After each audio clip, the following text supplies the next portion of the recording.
What's up guys? Today I'm going to be doing something different. Well, this video will be 50% technology or tech for short and 50% gaming because I'm going to be mixing gaming and tech in one video because I'm going to be using a virtual machine just to play games on it but with different types of memories. Okay, so the memory amounts that I'm going to start with is 256 megabytes and then work all the way to 4 gigabytes. Okay, so the virtual machine is supposed to be using a dual core processor and also a SCSI 60 gigabyte hard disk, which is actually virtual. So I installed I installed Windows 7 on it, and then I downloaded a lot of games from Steam. Yep, it's a long time to download them.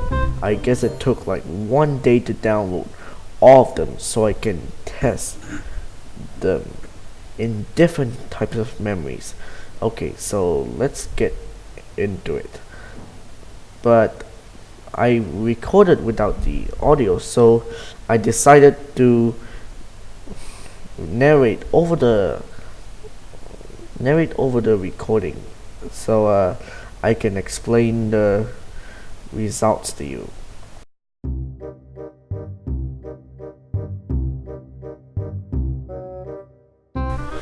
First, let's start with Half-Life.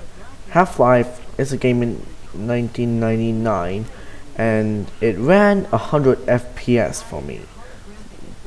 Seems like Half-Life worked smoothly, but the audio is kind of choppy though, so I guess I can confirm that it's actually 100 FPS average because since it's an old game, there is a really high chance for the game to run smoothly on low-end PCs.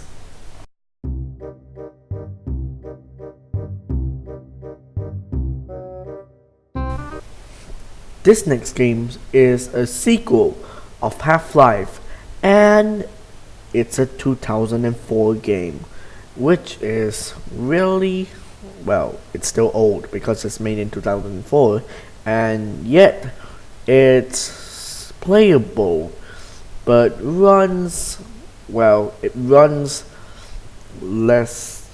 There's a low FPS in Half-Life 2, so it looks like I'm getting about 5 FPS and the minimum is 3 FPS, so I guess I can conclude that the game is actually for, I think, high-end PCs. I'm not sure about that, so but Half-Life 2 runs smoothly on my actual PC, so I guess let's go to the next game.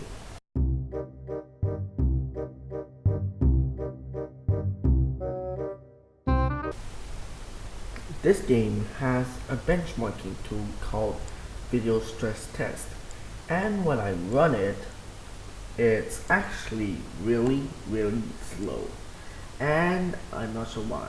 Probably it's an old game but still runs like low FPS, which is kind of weird. I kept on getting like 1 FPS average with a minimum of 0 FPS, which I think it kind of stops the frames to generate, and the maximum is 6 FPS. So I guess in 256 megabytes of RAM, it will be really slow. As the game, I think the game is for high-end PCs. Nope, not. I have a lot of RAM and I can still run the game. Even I run a video stress test on the PC that I'm using right now, not the virtual machine, but the PC I'm using right now, it's really smooth. I kept on getting like 100 FPS from it. So I guess I can say that in the VM it's really slow. So on to the next game.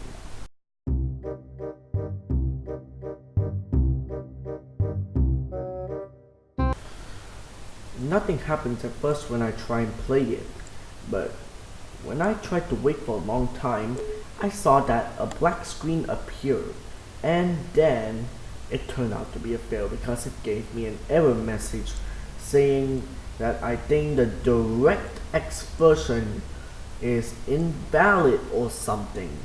And it says your graphics hardware does not support all features CSM needed to run this game. Well, I guess I can say it's a fail.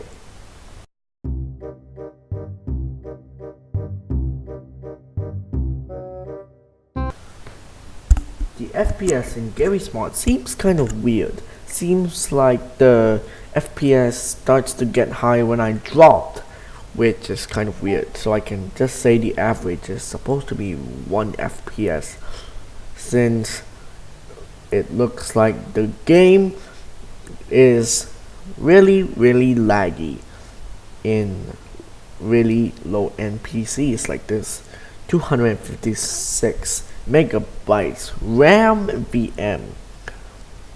So yep, I get it. So looks like the max FPS supposed to be where we drop, or where I drop. So I don't know what to say next. So on to the next game.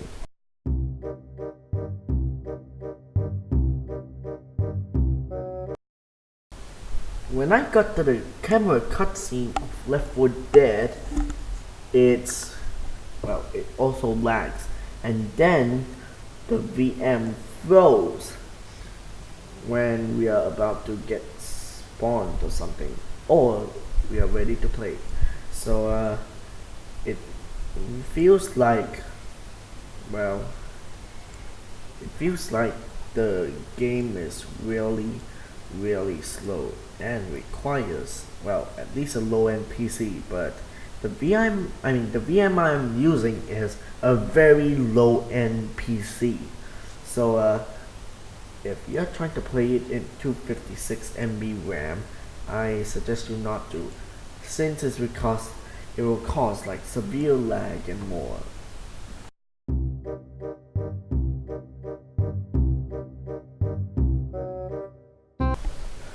At first, while I'm not sure what kind of small room it is in Portal, the FPS seems really smooth.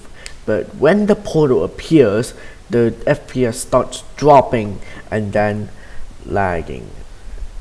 And also, it causes the FPS drop like 2 FPS when I try to go out of the small room that Chell is in.